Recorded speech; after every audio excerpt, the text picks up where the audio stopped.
everybody, how's it going? It's MMA Mayhem. This is Sam, the Panda. I am here with Tasha as well, and we are getting ready for Conflict 64 in Pickens, South Carolina. Was it Judgment Day? Yeah, it's Judgment Day at the Mill. Ginger Day at the Mill. Coming up next Saturday, so we're a week away. Yeah, and a week away. And we are here with our guest, co-main event. Co-main, one of the co-guys, one of the guys there. So it's J.R. Banks. How's it going, man? That's me, baby. Doing good. Life's good. Yeah. I've been training hard, just trying to get ready for this opportunity, man. Been doing this my whole life, so it's getting pretty serious at this point. Yeah, man. That 4-on-1. We saw you debut. 5-1. Oh, 5-1. Excuse me. Right. 5-1. Oh, that's right. Yeah. 5-1. Yeah. And then we saw you in Augusta. Yep, a year ago. And then we saw you recently, and you got to finish there. And now, remember we talked in the interview, the post interview, say, hey, maybe you think about getting the title shot. You're like, yeah, I would love one. And then look at that, you got a title shot. How does that feel? It's pretty surreal. It feels like kind of like not me as an individual, but like maybe you could say my career kind of made like a little bit of a jump. I'm not like trying to climb up to that spot anymore. I got there all of a sudden. You just have breakthrough moments, you just have to be consistent, and then all of a sudden you have what you want. Step 1, step 2, step 3. Yeah. I guess you could say because of the team ATT you're training out of, and your guys are pretty consistent and with training, and you can see that in your fights as well. Like you're really consistent. You can see what you're great at, what you're good at, and then how well you keep the pressure on. You're like, just kind of walk us through what it's like to be at the gym, in your day to day. Oh, that's a hilarious question. But yeah, right on the head. We're very consistent. It's 2 days, 3 days, every single day. I do take Sundays off. Yeah. I kind of forgot what your question was. How many hours would you say you put in nowadays training? Since so that's not like a one question answer. As far as like sessions, I do 2 to 3 sessions a day, and they're like normally an hour to 2 hours max. I don't like going past that, but I do a lot of extra sessions like for recovery. Because if you're gonna put in the work and we keep putting in the work, there's a price you got to pay. You can't just be on the gas pedal the whole time. You have to do things to help yourself stay on the gas pedal. So I do a lot of extra recovery work. Mm-hmm. Well, like what? You mind telling us? What do you do for recovery? Oh yeah, for sure. So something I'm really big on is I'm 26 now, man. I wrestled my whole life, so I've been in this MMA game for a while now. But after a lifetime of wrestling, I'm walking in here with a lot of wear and tear. So, I'm not a spring chicken anymore. So I got to do things about that. So one thing that I really like, that I'm really religious about, is I stretch. My goal is hit a good stretch when I wake up. I have a stretch routine that I love, that I'm married to. Then I try to hit a stretch session after every workout if I can. Obviously, you're not going to, but I try to do my best. Nowadays it makes me pretty happy because I'm so big. I don't have any minutes to spare in my day anymore, and that makes me. Yeah. It's very fulfilling. Like I spent a long time in my life where I was just sitting around doing nothing. And you don't feel terrible at first, but it adds up. So, anyways, I try to get at least 3 good stretching sessions in a day, and I also sauna every fucking day. I like to do rounds. I'll do let's say I do 4 rounds. I'll do like a 20-minute hot, 5-minute cold shower, 4 rounds. Maybe I'll just do an extended sauna go. Maybe I'll do like 30, 40 minutes and then do like a 10, 15-minute cold shower. But yeah, I love heat and cold therapy. There's just so many interchangeable parts, and yeah, so stretching. Hot and cold therapy. Ooh, breath work, my dog. I do a lot of breath work, like I'm some kind of Buddha. But it really pays. I discovered this later on.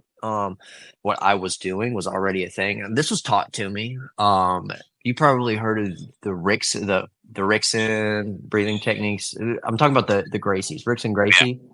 Yeah. Are you familiar with what I'm talking about? Yeah, I do. Yeah.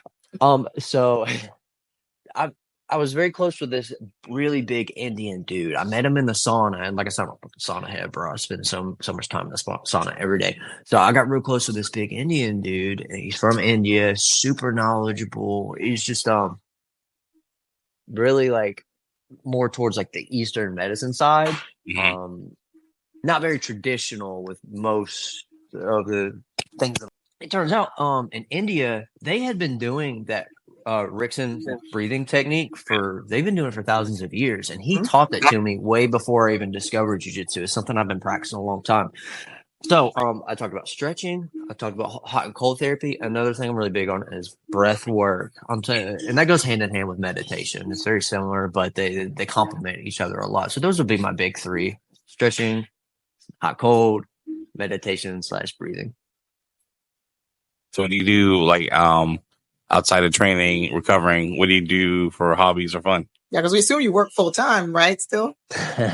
Yeah, no, I work full time for American Top Team. That actually happened after my last fight. They just so I was waiting tables. I mean, I've done that since I was 18. Love it. Not something I was wanting to do anymore. As good as it has been to me, like I was at the end of my rope waiting tables. I really was. Like I was forcing myself to go in every day, and I had a really good job in the service industry. Yeah. Forgot where I was going with that one. We're talking with the girl part. We're talking with the service industry. You want to help me out with this one? What are we talking? What are you doing outside of all the training? Yeah. So no, I just got this new job with American Top Team. They really saved me because I don't know how many more days I could have went to the Grove Park. And to me, that's just God's plan. Like I said, I was at the end of the rope, and then all of a sudden, this opportunity put itself in front of me. Now I'm at the gym all the time. And I was thanking my coaches the other day. It's helped me develop as a person. It's helped me develop as a coach, and it's helped me develop as a fighter. Being there all the time. Now I'm coaching 4 different classes for American Top Team. So I didn't realize this, man. When you start coaching, like you learn a lot, dude. You're more of a student than a coach, even though it doesn't look like that. So I wrestled. But my first class I started teaching at American Top Team was wrestling. So I started coaching the kids, man, and I would do something and they would ask me how I would do it. I'm like, oh, I have no fucking clue. So I had to start reverse engineering things, and you would like learn it on a whole new level. So now I'm having to do this with all the different mixed martial arts. And it's just helping me develop so much as a fighter and as a better person too. Awesome. But yeah, going back to the question, I know I went off on a tangent. As you can see, I'm really bad for that. I don't have a life outside of this, but I'm okay with that. If you want to do something with your life, dude, you got to make sacrifices. Like, okay, so bro, you know how I was telling you I was working all day today?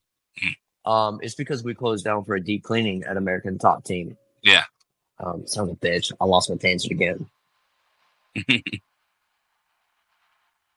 That's all. Help me out. We will be editing. Where was that? Okay, we just scratched out. But yeah, I love what I do, man. I don't want to do anything. Oh, I remember what I was doing. So we're in the middle of doing this deep clean, right? Yesterday, 6 o'clock hit, and that's when we're all supposed to go home.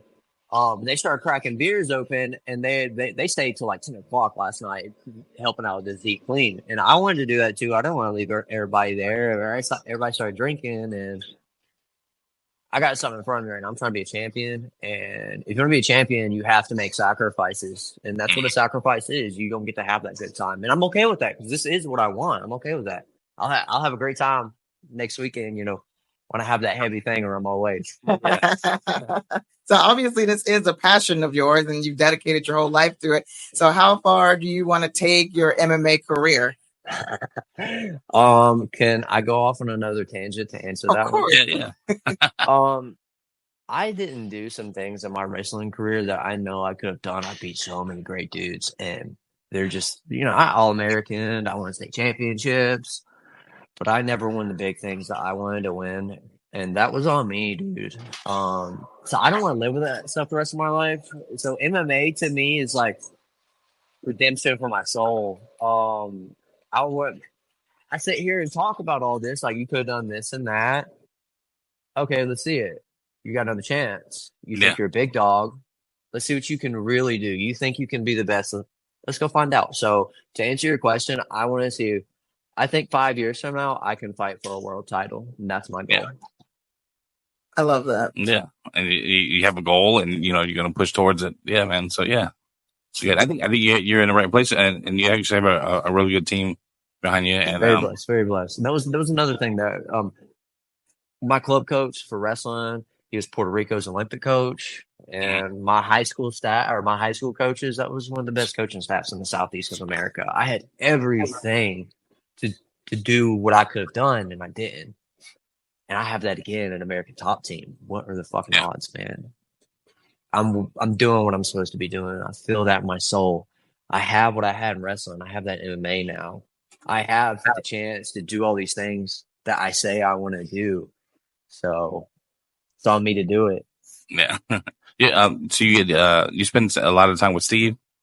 Oh yeah. Creepy Weasel. Yeah. Yeah, this is that's actually his right here. Oh yeah. Yeah, I have a story. I met Steve. I had to pick him up and his coach when he was still competing, like at the airport. Back in the dinosaurs, like when they're riding around. yeah. Probably. We're from the 1900s, you know. Yeah. Don't tell him I said that because he can beat me up. What are you making some of your focuses during this camp to get prepared for your title shot? Okay. So I've been super specific with my training. Like I want to get really good at striking. I want to get really good at jiu-jitsu. Now I'm at the point where I had to learn how to put it all together. Like you get fixated, like I want to strike. You got to be able to strike, wrestle. You got to be able to transition and blend it together. And that has been the biggest thing I put my time towards is being a mixed martial artist, being able to blend all these skills where they're supposed to be. Are there any people you want to give shots out to? Any sponsors? I don't got any sponsors right now. No. We'll get there one day though. We'll get there. You're right. Yeah, man. So now we're asking. I just have. You want to sponsor JR? This is your chance. This is your chance. Hey, whoever wants to own a good-looking future world champ on their brand, holler at me. That's it. Well, right a lot of personality. Yeah. My biggest memory view is when you debuted. I was doing the post-fight interviews, and I remember asking, like, "Hey, I noticed that you took it to the ground after you got a punch." I forgot how that whole thing went. I think I guess the opponent gave you like a right, and then you immediately took him to the ground. I was like, "Oh, was that part of your plan?" And your response was so funny. You're like, "No, it's because when he hit me, it hurt." I do remember that shot. That was like one of the times. And I was like, and then after that, I love watching your post-fight interviews and just kind of just seeing that. I love that personality of you. So when you get off on the tangents, that to me is like the best part of you showing who you are, right? Yeah. You got to be yourself, right? Right. So yeah, if you guys want to see JR compete, you can go to conflictmma.com, get the tickets there, put in his name, and he will get credit for the tickets.